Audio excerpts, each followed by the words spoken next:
Now, the entire story is being told. Desert Storm. We know it was a battle of tremendous scope. Thousands of airplanes, men, women, and materials.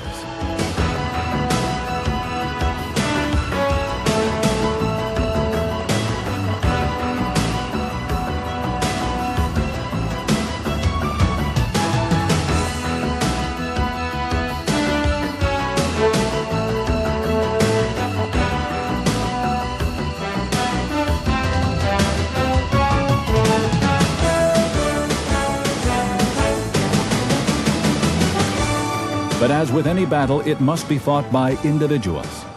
Singular people who have to climb into the cockpits to shoot down the bogies, fly into harm's way to drop the bombs, or keep it all going by loading the ordnance and maintaining the birds.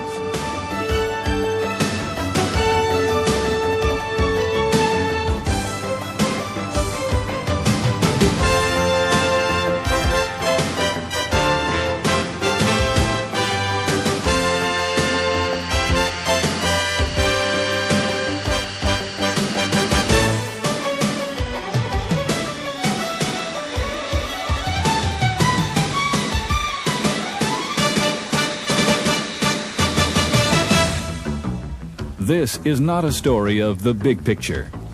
Here we will look at just one day, one set of missions, and experience it from right where it all comes together, in the cockpits of the F-16s and F-15s. This, as we will learn, is what air superiority is all about. And this is the reason why Desert Storm turned out as it did.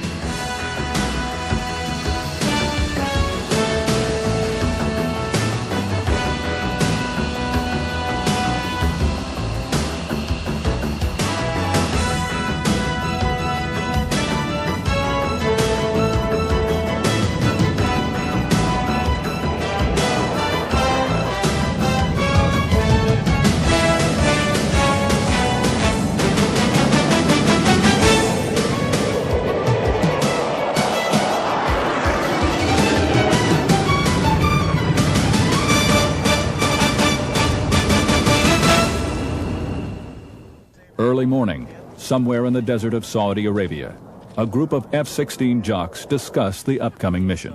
The thing I said about selecting nose tail is out of there now. Right? For the 113s, select nose only.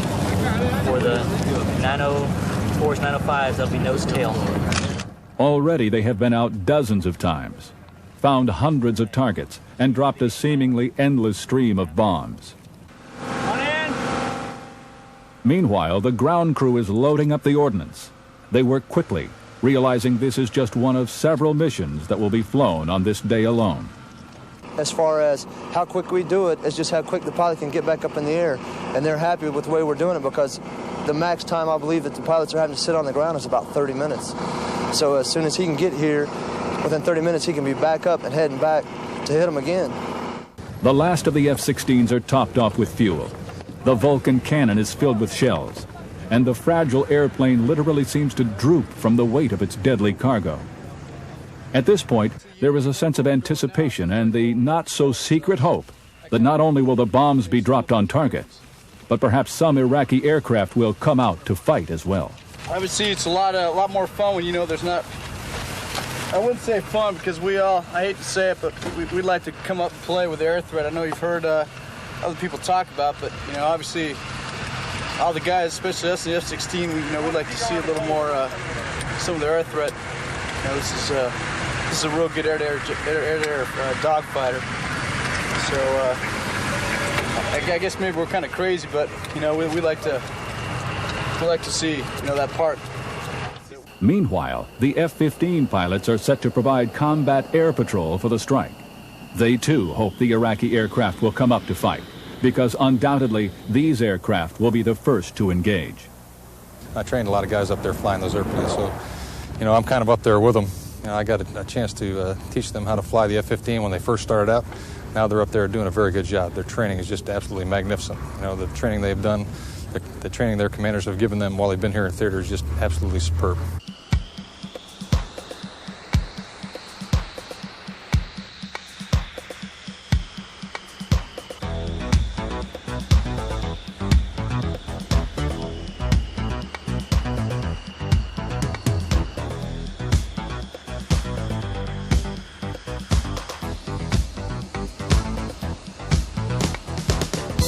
And now, from many different locations, the many groups of aircraft begin the complicated process of carrying out a strike.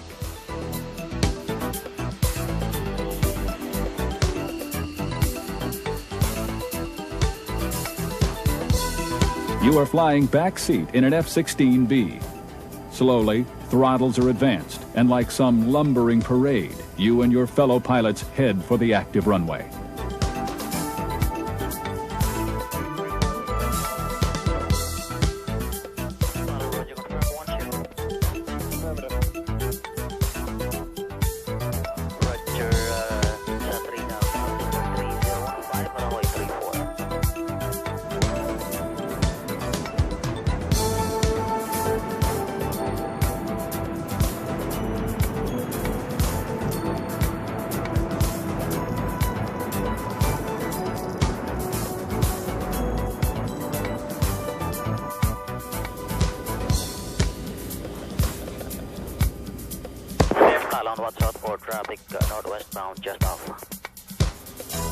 Banking away, you head to your cruise altitude for the approach to the target, and you are not alone. EF-111s are dashing off to find and jam Iraqi radars. 1 week into the war, there are actually very few active radar sites left in Iraq. But just in case, the sleek gray jammers will be hanging around.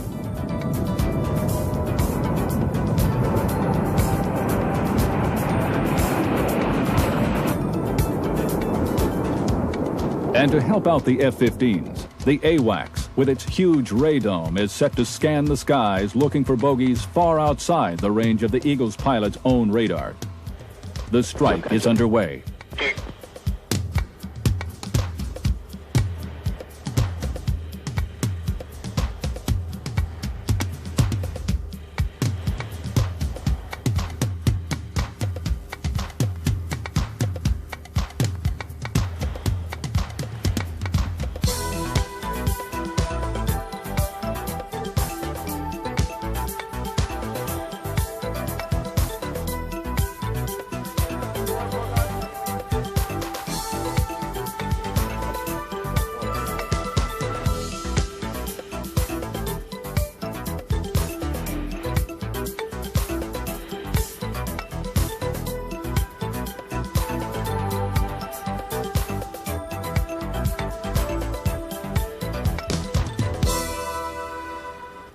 Soon the F-15s arrive on station and sweep the skies.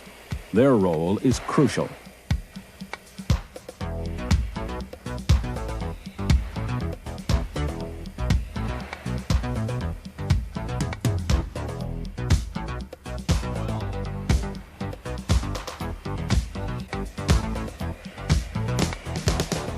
You know, I've trained for a long time to go up there and fly an F-15 and fire missiles in an enemy airplane. I don't want to kill anybody, but I certainly would like to be doing what I was trained for, you know, the defense of my country and my ground troops and things like that. I'd love to be doing it.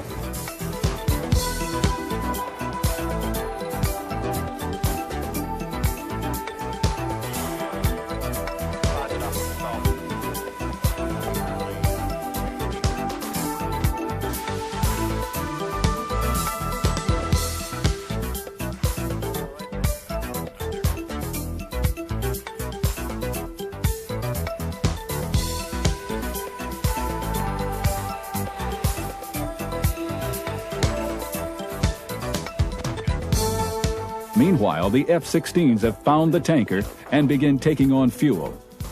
It is a long way to the target, and with all the extra weight, the fuel burn is terrific.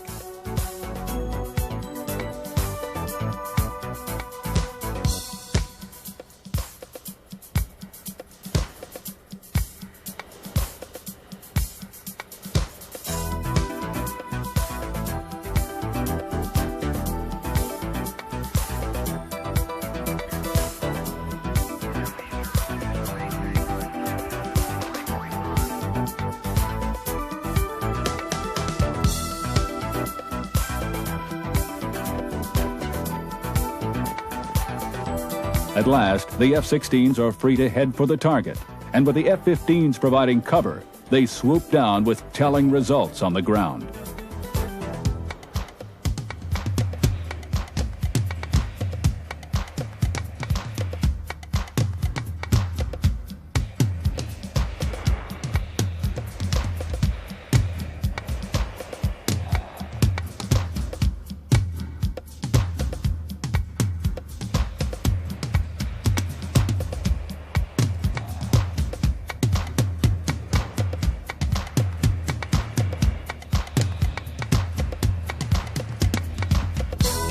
With stunning speed, it is over.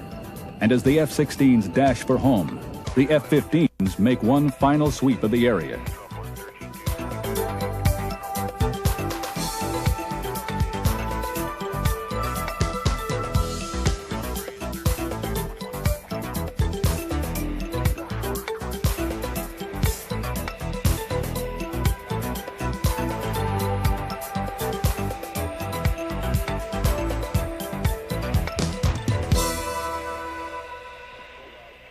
As we go, a pilot provides a remarkable running commentary on what we are seeing and experiencing. Today has been a mixed sweep. We've taken off, gone to the central region of Saudi Arabia. I'm going to go into a turn right here. We take our gas, and we're basically tied to nobody. We go straight up into Iraq and sweep the airfields, utilizing minimum communication so as to not reveal our position, and sweep for any fighter activity or helicopter activity for that matter. The emphasis primarily has been on the eastern border to prevent the Iraqis from escaping into Iran, but additionally we sweep west, north, and south as well. Today we started from the central, swept up toward Baghdad, hung a right to the east, looked at several airfields in the southeastern and eastern sector, ran the Iranian border, repeated that a couple of times, and then came back to Saudi Arabia to refuel. Finally, dusk begins to overtake the skies. In the distance, a column of smoke forms a lingering sign that the target has been hit, and hit hard. History has shown the constant airstrikes during Desert Storm proved decisive and demoralizing to the Iraqis. I can't imagine sitting there in a bunker, if they're in their defensive positions or wherever they are, listening to that constant pounding, and also watching their tanks and things blow up. I can't imagine that would be very moralizing for them. They have to be getting down in the dumps, I would say. At last, even the more lightly loaded F-15s need to take on some gas for the trip home. One last display of airmanship. Because as with so many things in military aviation, the margin for error is slim to none.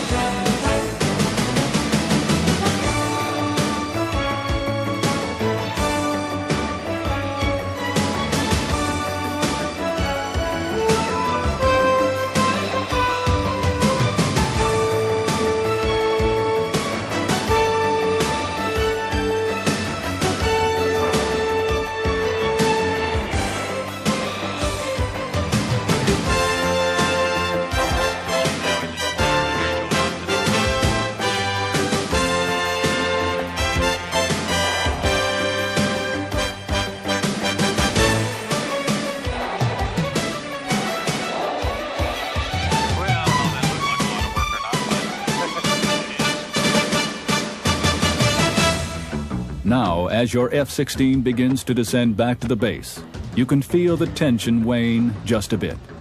But there is also an awareness that the heart rate will soon go up again with the next mission just around the corner.